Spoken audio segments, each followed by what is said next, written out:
In the next few minutes, you're going to hear how to explain what a girlfriend or a boyfriend is to an 8-year-old. And welcome back to Sitting in a Car. I'm Sarah Sprout and I sit in a car each week answering a question to help you raise your confident and caring young person who respects themselves and the people around them. So let's read the whole question together so that you have all the details. Hi Sarah, how would you recommend explaining what a boyfriend or a girlfriend is to an 8-year-old? Her classmates use the term freely, but I genuinely don't know what it means at this stage of development or how to define that relationship at this stage.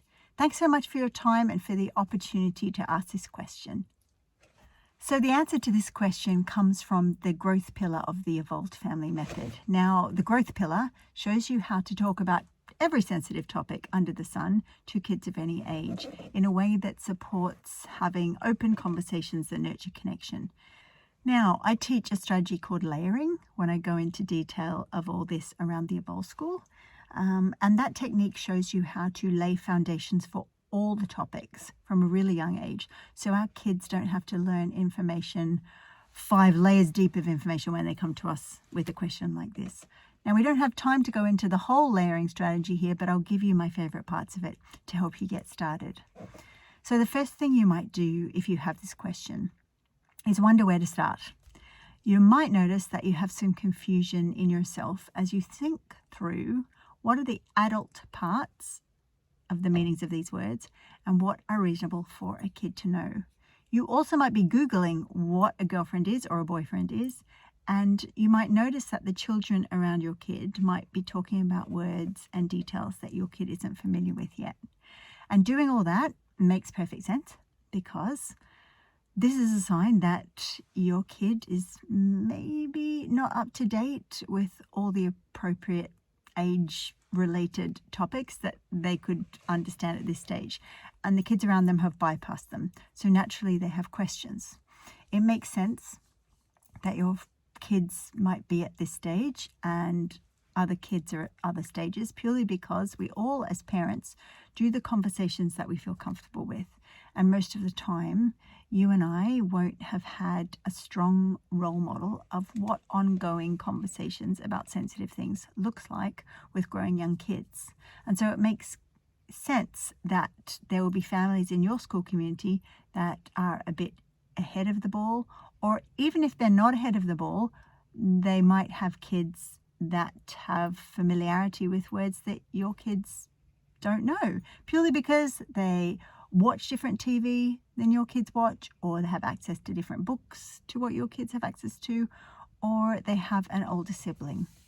What I've learnt is when you have a situation like this arising, it's a sign that the tongue-tied parenting effect is in full play. Now, the tongue-tied parent effect is a situation that exists purely because us as parents don't feel like it's natural to talk about sensitive things. And we might be waiting for kids to ask questions rather than starting conversations off the bat. So being a tongue-tied parent causes you to feel anxious about getting the right amount of information to your kid. You might feel worried about how to start the conversation when your kids asked the question in the past and you haven't known how to answer. And you also might be avoiding trying something new that you've never done before, particularly if it's related to something sensitive. And this topic about boyfriends and girlfriends is sensitive. Let's just call a spade a spade. So the way you're feeling makes total sense, and it simply means you haven't learned the skills and strategies to make this easy. So you're putting it off and you're avoiding it, so you feel sure you're not making a mistake.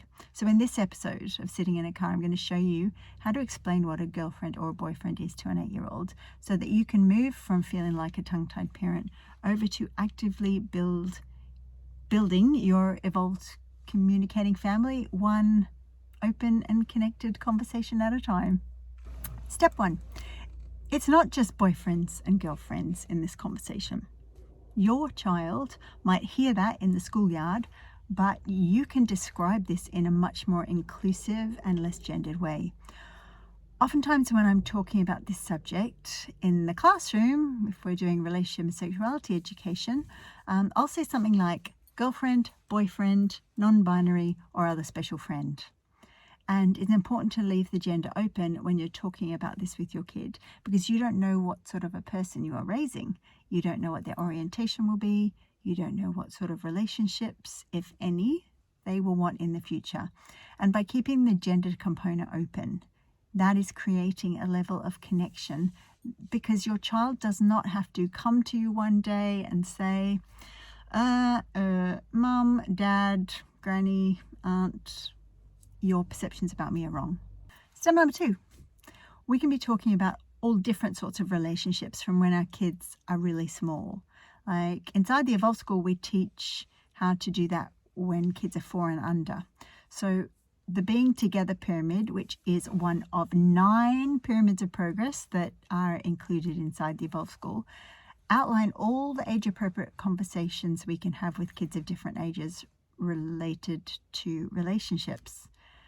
It outlines conversations about all sorts of relationships that a child might notice in the world around them, or may even experience for themselves. So we can talk about love within family, love for a pet, love for a teacher, or other levels of connection that we might feel in our lives.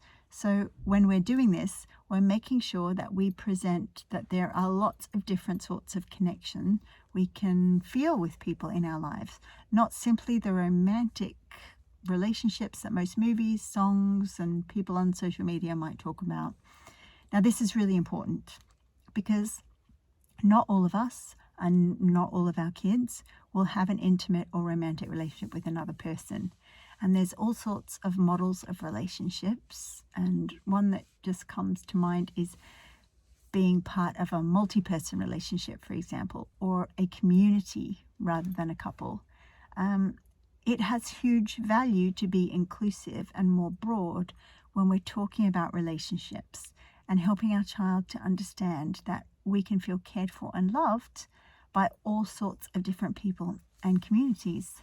Now, most of us know that it's important to experience connection for our mental health, particularly since COVID influenced our world so much. And that's why it's even more important to highlight that, yes, there are romantic relationships, and some people might call those boyfriend and girlfriend or special friend relationships, but there are also lots of other sort of relationships which can be far deeper and far more supportive. Step number 3, crushes and deeper feelings are a big part of not just growing up, but being human. Now, I absolutely remember the person that I had a crush on when I was 7. We were the 2 fastest runners in our class at school, and he had a head full of curly blonde hair. That in my world was a dreamy combination. Curly blonde hair and a fast runner. So we can remove the feelings of snickerings and silence around the idea of feeling close to another person, and we can model talking about other people that we feel close to that are an important part of how we feel loved and appreciated in the world. When we do that, when we go first and talk about those people, and that can be in a broad variety of relationships in our lives, then we are modeling to our kid what being able to talk about that looks like. So you've just learned how to explain what a girlfriend or boyfriend, a special friend, a non-binary friend to an 8-year-old.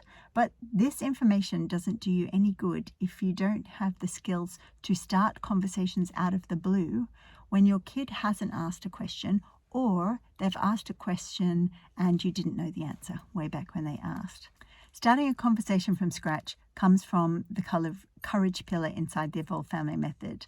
And when we pair it with the skills to manage feelings of embarrassment, which we talk about inside the kindness pillar, then you've got the perfect combination of the thing to say, the courage to say it, and the skills to start the conversation.